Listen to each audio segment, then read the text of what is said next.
ਦਰਸ਼ਕੋ break ਤੋਂ ਬਾਅਦ ਤੁਹਾਡਾ ਸਵਾਗਤ ਹੈ। ਲੀਡਰ ਸਾਹਿਬ ਸਾਡੀ ਪਹਿਲੀ ਈਮੇਲ ਆਈ ਹੈ ਪੁਣੇ ਤੋਂ ਵੀਰ ਗੁਰਪ੍ਰੀਤ ਸਿੰਘ ਜੀ ਦੀ। ਇਹ ਲਿਖਦੇ ਹਨ, ਵਾਹਿਗੁਰੂ ਜੀ ਕਾ ਖਾਲਸਾ ਵਾਹਿਗੁਰੂ ਜੀ ਕੀ ਫਤਿਹ। ਮੇਰੇ ਮਾਤਾ ਜੀ ਹਮੇਸ਼ਾ ਕਹਿੰਦੇ ਨੇ ਕਿ ਸੰਤ ਭਿੰਡਰਾਂ ਵਾਲਿਆਂ ਦੇ ਸਮੇਂ ਕੌਮ ਬੜੀ ਚੜ੍ਹਦੀ ਕਲਾ ਵਿੱਚ ਸੀ। ਆਸ ਕਰਦੇ ਹਾਂ ਕਿ ਕੌਮ ਮੁੜ ਉਸ ਚੜ੍ਹਦੀ ਕਲਾ ਵਿੱਚ ਵਾਪਸ ਪਰਤੇਗੀ। 1984 ਦੇ ਸਾਰੇ ਸ਼ਹੀਦਾਂ ਤੇ ਕੌਮੀ ਯੋਧਿਆਂ ਨੂੰ ਫਤਿਹ ਪ੍ਰਵਾਨ ਹੋਵੇ। ਵਾਹਿਗੁਰੂ ਜੀ ਕਾ ਖਾਲਸਾ ਵਾਹਿਗੁਰੂ ਜੀ ਕੀ ਫਤਿਹ।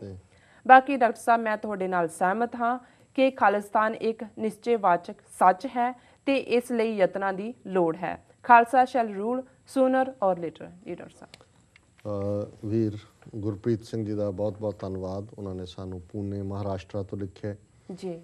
ਜ਼ਾਹਰ ਹੈ ਕਿ ਇਸ ਘੱਲੂਘਾਰੇ ਦੀ 30ਵੀਂ ਦੁਖਦ ਯਾਦ ਨੂੰ ਹੀ ਉਹਨਾਂ ਨੇ 2-3 ਲਾਈਨਾਂ 'ਚ ਆਪਣੀ ਟ੍ਰਿਬਿਊਟ ਦਿੱਤੀ ਹੈ ਔਰ ਇਹ ਰਿਮਾਰਕੇਬਲ ਟ੍ਰਿਬਿਊਟ ਹੈ। ਜੀ ਜੀ। ਇਹਦੇ 'ਚ ਕੋਈ ਸ਼ੱਕ ਨਹੀਂ ਹੈ ਕਿ ਜਿਹੜੀ ਸਟੇਟ ਆਫ ਮਾਈਂਡ ਹੈ, ਜਦੋਂ ਅਸੀਂ ਚੜ੍ਹਦੀ ਕਲਾ ਦੀ ਗੱਲ ਕਰਦੇ ਹਾਂ, ਇਹਨੂੰ ਤੁਹਾਡੇ ਤੋਂ ਕੋਈ ਨਹੀਂ ਖੋ ਸਕਦਾ।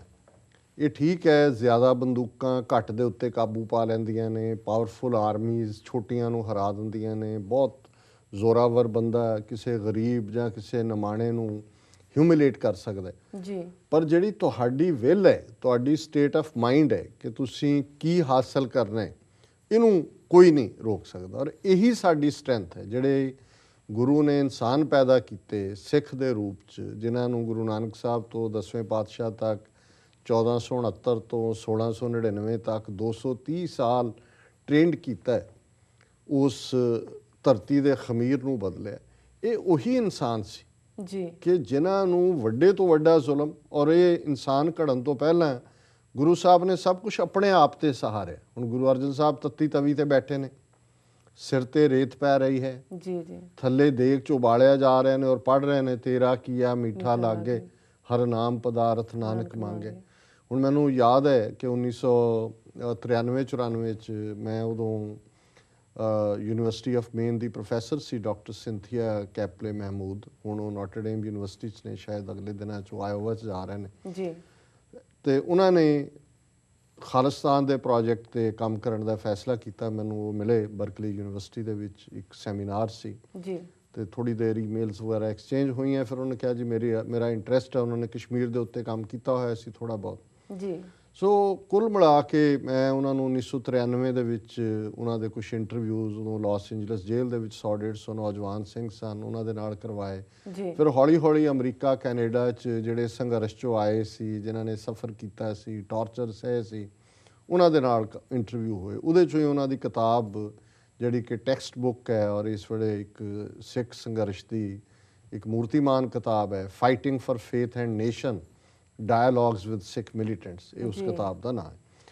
ਹੁਣ ਉਹਨਾਂ ਨੇ, ਮੈਨੂੰ ਯਾਦ ਹੈ ਕਿ ਸ਼ਾਇਦ ਸਰੀ ਜਾਂ ਵੈਨਕੂਵਰ ਦੀ ਗੱਲ ਹੈ ਕਿ ਇੱਕ ਸਿੰਘ ਜਦੋਂ ਬਿਆਨ ਕਰ ਰਿਹਾ ਸੀ ਕਿ ਉਹਦੇ ਨਾਲ ਕਿਵੇਂ ਟਾਰਚਰ ਹੋਇਆ, ਕਿਵੇਂ ਉਸ ਨੂੰ ਪੁੱਠਾ ਲਟਕਾਇਆ, ਕਿਵੇਂ ਉਸ ਦੇ ਜਿਹੜੇ ਨਹੁੰ ਖਿੱਚੇ ਗਏ ਔਰ ਕਿਵੇਂ ਰੋਲਰ ਫੇਰਿਆ ਜਾ ਰਿਹਾ, ਕਿਵੇਂ ਉਹ ਬੇਹੋਸ਼ ਹੋ ਜਾਂਦਾ ਹੈ, ਫਿਰ ਉਹਨੂੰ ਪਾਣੀ ਅੱਖਾਂ 'ਤੇ ਸੁੱਟ ਕੇ ਉਹਨੂੰ ਫਿਰ ਹੋਸ਼ 'ਚ ਲਿਆ ਕੇ ਟਾਰਚਰ ਕਰਦੇ ਨੇ ਜੀ। ਤੇ ਉਹ ਬੜੀ ਸਹਿਜ ਦੇ ਵਿੱਚ ਸੁਣਾ ਰਿਹਾ। ਤੇ ਮੈਂ, ਕਿਉਂਕਿ ਉਹ ਪੰਜਾਬੀ 'ਚ ਦੱਸ ਰਿਹਾ ਸੀ ਤੇ ਮੈਂ ਨਾਲ ਇੰਟਰਪ੍ਰੀਟ ਕਰ ਰਿਹਾ ਸੀ ਅੰਗਰੇਜ਼ੀ ਦੇ ਵਿੱਚ ਜੀ ਜੀ। ਤੇ ਮੈਂ ਮੁੜ ਕੇ ਦੇਖਿਆ ਤੇ ਇਹਦੇ ਡਾਕਟਰ ਸਿੰਥੀਆ ਦੀਆਂ ਅੱਖਾਂ 'ਚੋਂ ਵੀ ਅਥਰੂ ਵਗ ਰਹੇ ਸੀ। ਹਾਲਾਂ ਇਹ ਜਿਹੜੇ ਅਮਰੀਕਨ ਐਕੈਡੈਮਿਸ਼ੀਅਨ ਨੇ, ਇਹਨਾਂ ਦੀ ਕੋਸ਼ਿਸ਼ ਹੁੰਦੀ ਹੈ ਕਿ ਵੀ ਇਹ ਨਿਊਟਰਲ ਰਹਿਣ ਜੀ ਜੀ। ਤੇ ਕੁਛ ਦੇਰ ਬਾਅਦ ਜਦੋਂ ਉਹ ਵੀ ਉਹਨੇ ਆਪਣੀ ਗੱਲ ਮੁਕਾ ਲਈ, ਮੈਂ ਵੀ ਇੰਟਰਪ੍ਰੀਟ ਕਰਦਾ ਚਲਾ ਗਿਆ, ਤੇ ਉਹਨੇ ਉਹਨੂੰ ਪੁੱਛਿਆ, ਡਾਕਟਰ ਸਿੰਥੀਆ ਨੇ, ਕਿ ਵੀ ਤੂੰ ਇੰਨਾ ਕੁਛ ਸਹਾਰਿਆ, ਇਹ ਕਿਵੇਂ ਸਹਿ ਲਿਆ, ਤੇਰੇ ਸਾਹਮਣੇ ਕੀ ਸੀ?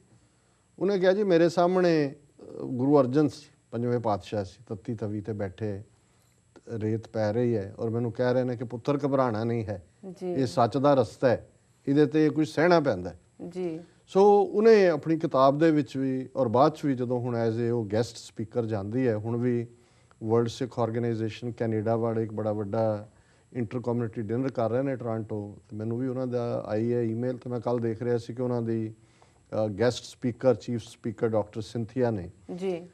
ਸੋ ਇਸ ਸਾਰੇ ਪੀਰੀਅਡ 'ਚ ਉਹ ਜਦੋਂ ਚੜ੍ਹਦੀ ਕਲਾ ਸ਼ਬਦ ਨੂੰ ਬਿਆਨ ਕਰਦੀ ਹੈ ਸੰਗਤ ਦੇ ਵਿੱਚ ਖਲੋ ਕੇ, ਤੇ ਸਿੱਖਾਂ ਨੂੰ ਵੀ ਫਖਰ ਹੋਣ ਲੱਗ ਜਾਂਦਾ, ਜਿਹੜੇ ਬੈਠੇ ਹੁੰਦੇ ਨੇ ਜਾਂ ਜਿਹੜੇ ਕਾਨਫਰੰਸਿਸ, ਯੂਥ ਕੈਂਪਸ ਦੇ ਵਿੱਚ, ਕਿ ਉਹਨਾਂ ਨੇ ਕਿਹਾ ਵੀ ਆਹ ਕਿਸੇ ਹੋਰ ਕੋਲ ਨਹੀਂ ਹੈ ਜੀ ਜੀ, ਜਿਹੜੀ ਤੁਹਾਡੇ ਕੋਲ ਹੈ ਚੜ੍ਹਦੀ ਕਲਾ, ਚੜ੍ਹਦੀ ਕਲਾ ਤੁਹਾਡੇ ਤੋਂ ਕੌਣ ਖੋਹ ਸਕਦਾ ਜੀ ਜੀ ਬਿਲਕੁਲ। ਔਰ ਮੈਂ ਸਮਝਦਾ ਹਾਂ ਵੀ ਇਹੀ ਔਰ ਇੱਕ ਵੱਡੇ ਘੱਲੂਘਾਰੇ ਦੇ ਵੇਲੇ ਦਾ ਸ਼ਾਇਦ ਵਾਕਿਆ ਹੈ, ਜਾਂ ਛੋਟੇ ਘੱਲੂਘਾਰੇ ਦੇ ਵੇਲੇ ਦਾ, ਸ਼ਾਇਦ ਛੋਟੇ ਘੱਲੂਘਾਰੇ ਦਾ ਹੋਏ ਕਿਉਂਕਿ ਦਰਿਆ ਦਾ ਕੰਢਾ ਸੀ। ਔਰ ਜਿਵੇਂ ਆਂਦਾ ਵੀ ਹੁਣ ਉਹ ਪਿੱਛੇ ਹਟ ਰਹੇ ਨੇ ਸਿੱਖ, ਕਾਹਨੂੰਵਾਨ ਦੇ ਛੰਭ 'ਚੋਂ ਬਿਆਸ ਦਾ ਦਰਿਆ ਹੈ, ਦਰਿਆ 'ਚ ਕੁਛ ਡੁੱਬ ਵੀ ਰਹੇ ਨੇ, ਤੇ ਇੱਕ ਜਿਹੜਾ ਪਾਣੀ ਉਹਨੂੰ ਬਹਾ ਕੇ ਲਿਜਾ ਰਿਹਾ ਹੈ, ਦੂਸਰਾ ਜਿਹੜਾ ਘੋੜ ਚੜ੍ਹਿਆ ਤੇ ਉਹ ਰੁਕਣਾ ਚਾਹੁੰਦਾ ਉਹਦੇ ਲਈ, ਤੇ ਜਿਹੜਾ ਜਾ ਰਿਹਾ ਉਹਨੂੰ ਫਤਿਹ ਬੁਲਾ ਕੇ ਕਹਿੰਦਾ ਖਾਲਸਾ ਜੀ ਸਾਡੀ ਇੰਨੀ ਕੁ ਯਾਤਰਾ ਸੀ, ਤੁਸੀਂ ਹੁਣ ਕੌਮ ਦਾ ਕੰਮ ਜਾਰੀ ਰੱਖੋ।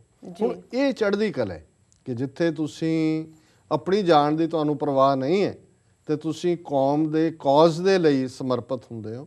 ਔਰ ਜਿਨ੍ਹਾਂ ਨੇ ਇਤਿਹਾਸ ਬਦਲਿਆ ਦੁਨੀਆ ਦੇ ਵਿੱਚ, ਕੋਈ ਲੱਖਾਂ ਦੀ ਫੌਜ ਨਹੀਂ ਹੁੰਦੀ ਜਿਹੜੀ ਇਤਿਹਾਸ ਬਦਲਦੀ ਹੈ, ਕਰੇਜ ਹੁੰਦਾ ਹੈ। ਹਰੀ ਸਿੰਘ ਨਲੂਏ ਦੇ ਕੋਲ ਕਿਹੜਾ ਨਿਊਕਲੀਅਰ ਬੰਬ ਸੀ? ਜੀ ਜੀ। ਜੇ ਅੱਜ ਵੀ ਉਸ ਖਿੱਤੇ ਦੇ ਵਿੱਚ ਜਿੱਥੇ ਸੋਵੀਅਤ ਯੂਨੀਅਨ, ਜਿੱਥੇ ਅਮਰੀਕਾ ਫੇਲ ਹੋ ਕੇ ਆਏ ਨੇ, ਜੇ ਹਰੀ ਸਿੰਘ ਨਲੂਆ ਜਾਂ ਅਕਾਲੀ ਫੂਲਾ ਸਿੰਘ, ਉਹਨਾਂ ਦੀ ਆਵਾਜ਼ ਅੱਜ ਵੀ ਉਹਨਾਂ ਦੀਆਂ ਵਾਦੀਆਂ 'ਚ ਗੂੰਜਦੀ ਹੈ, ਤੇ ਉਹ ਚੜ੍ਹਦੀ ਕਲਾ ਹੀ ਸੀ। ਬਾਹਾਂ ਤੇ ਹਰ ਕੋਲ ਦੋ ਹੁੰਦੀਆਂ ਨੇ, ਹਥਿਆਰ ਵੀ ਉਨੇ ਕੀ ਹੁੰਦੇ ਨੇ। ਜੀ ਜੀ। ਲੇਕਿਨ ਜਿਹੜੀ ਤੁਹਾਡੀ ਸਪਿਰਿਟ ਹੈ, ਜਿਹਨੂੰ ਤੁਸੀਂ ਕਦੇ ਜਿਹੜਾ ਉਹ ਡਿੱਗਣ ਨਹੀਂ ਦਿੰਦੇ, ਭਾਵੇਂ ਕੁਛ ਵੀ ਹੋ ਜਾਂਦਾ ਹੈ, ਬੰਦ ਕੱਟੇ ਜਾ ਰਹੇ ਨੇ, ਖੋਪਰੀਆਂ ਲੱਥ ਰਹੀਆਂ ਨੇ। ਔਰ ਅੱਜ ਵੀ ਇਹ ਐਸਾ ਵੀ ਆਏ, ਐਸੇ ਵੀ ਜੁਝਾਰੂ ਇਸ ਪੀਰੀਅਡ 'ਚ ਆਏ ਨੇ। ਸਰਕਾਰ ਨੇ ਤਾਂ ਨਾ ਪੱਖੀ ਪ੍ਰੋਪੇਗੈਂਡਾ ਕਰਕੇ ਬਦਨਾਮ ਕੀਤੇ ਹੋਏ ਨੇ। ਇੱਕ ਭਾਈ ਮਥੁਰਾ ਸਿੰਘ ਜਿਨ੍ਹਾਂ ਦੀ ਬਹੁਤ ਵੱਡੀ ਸੇਵਾ ਰਹੀ ਹੈ ਸੰਘਰਸ਼ 'ਚ, ਜੀ, ਉਹਨਾਂ ਨੂੰ ਜਿਹੜਾ ਫੜ ਕੇ ਟੌਰਚਰ ਕਰਦੇ ਆ, ਉਹਨਾਂ ਨੇ ਕਿਹਾ ਕਿ ਵੀ ਦੱਸ ਕੀ ਹੈ? ਉਹਨੇ ਕਿਹਾ ਜੀ ਪਾਣੀ। ਤੇ ਉਹ ਪਾਣੀ ਦਾ ਗਲਾਸ ਉਹਨਾਂ ਨੇ ਮੰਗਵਾਇਆ। ਉਹਨਾਂ ਨੇ ਕਿਹਾ ਜੀ ਘਬਰਾਇਆ ਹੋਇਆ। ਪਾਣੀ ਪੀ ਕੇ ਕਹਿੰਦਾ ਪਹਿਲਾਂ ਮੈਨੂੰ ਹੁਣ ਤੂੰ ਮਨਾ ਕੇ ਦੱਸ ਕਿ ਮੈਂ ਪਾਣੀ ਪੀਤਾ, ਤੈਨੂੰ ਬਾਕੀ ਗੱਲ ਤਾਂ ਮੈਂ ਤੇਰੇ ਨਾਲ ਫੇਰ ਕਰਾਂਗਾ। ਸੋ ਇਹ ਜਿਹੜਾ ਕਰੇਜ ਸੀ ਵੀ ਟੌਰਚਰ 'ਚ ਸਹਿ ਰਹੇ ਨੇ, ਜਾਂ ਸਵਰਨਾ ਘੋਟਣਾ, ਸੁਮੇਧ ਸੈਣੀ, ਕਈਆਂ ਨੇ ਇਹਨਾਂ ਦੇ ਮੂੰਹ ਤੇ ਥੁੱਕਿਆ ਕਈ ਵਾਰੀ, ਬੇਸ਼ੱਕ ਮਾਰੇ ਗਏ, ਉੱਥੇ ਹੀ ਗੋਲੀ ਮਾਰ ਦਿੰਦੇ ਨੇ ਟੌਰਚਰ ਕਰਕੇ। ਸੋ ਇਹ ਜਿਹੜੀ ਸਪਿਰਿਟ ਹੈ ਕਿ ਕੌਜ਼ ਦੇ ਨਾਲ ਤੁਸੀਂ ਤੁਰੇ ਹੋਏ ਹੋ ਔਰ ਉਸ ਦੇ ਲਈ ਤੁਹਾਡੀ ਦ੍ਰਿੜਤਾ ਹੈ, ਮਜ਼ਬੂਤੀ ਹੈ। ਅੱਜ ਵੀ ਮੇਰਾ ਇੱਕ ਇੰਟਰਵਿਊ ਸ਼ੇਰੇ ਪੰਜਾਬ ਰੇਡੀਓ 'ਤੇ ਸੀ ਵੈਨਕੂਵਰ 'ਚ, ਸਰੀ ਵੈਨਕੂਵਰ ਤੋਂ ਹੀ ਸ਼ਾਇਦ ਹੁੰਦਾ ਬ੍ਰੌਡਕਾਸਟ ਜੀ।